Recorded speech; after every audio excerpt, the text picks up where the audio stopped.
As the years passed, the old mansion fell into disrepair. The gardens became overgrown, and the windows were boarded up as if to keep the memories of the past locked away forever. But there were still whispers of the vengeful spirit of the murdered bride. People claimed to see a figure in white wandering the grounds at night searching for her lost love. And those who dared to enter the mansion spoke of strange occurrences of doors opening and closing on their own and of a cold presence that seemed to follow them. It was said that the only way to appease the spirit was to find her lost love and reunite them in death. But no one knew who the bride's love had been or where he was buried. One day, a group of teenagers decided to explore the abandoned mansion, unaware of the legend of the Vengeful Bride. As they made their way through the decaying rooms, they laughed and joked, unaware of the horror that awaited them. But as night fell, the laughter died away. The group became aware of a cold presence in the room with them, and they could hear the sound of footsteps echoing through the halls. And then, they saw her, the vengeful bride, dressed in a tattered white gown, her eyes burning with a cold, vengeful fire. The teenagers tried to run, but they found themselves trapped within the mansion's walls.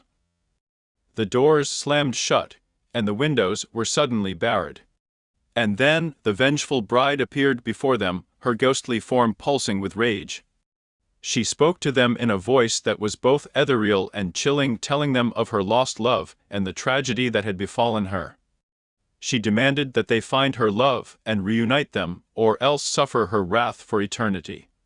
The teenagers were terrified, but they knew that they had no choice but to obey the spirit's command. They searched the mansion, uncovering old letters and diaries, trying to piece together the story of the bride and her lost love.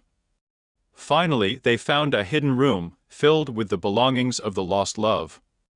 In the center of the room, there was a coffin covered in dust and cobwebs. The teenagers hesitated, unsure of what to do next. But then, they heard the vengeful bride's voice once more urging them to open the coffin.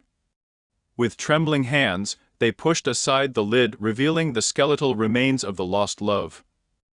And then, something miraculous happened. The bride's ghostly form appeared before them once more, and she embraced her lost love, disappearing into the ether with him.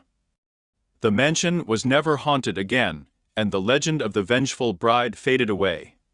But the teenagers who had dared to enter its walls never forgot the horror of that night, and the power of the vengeful spirit that had demanded their obedience.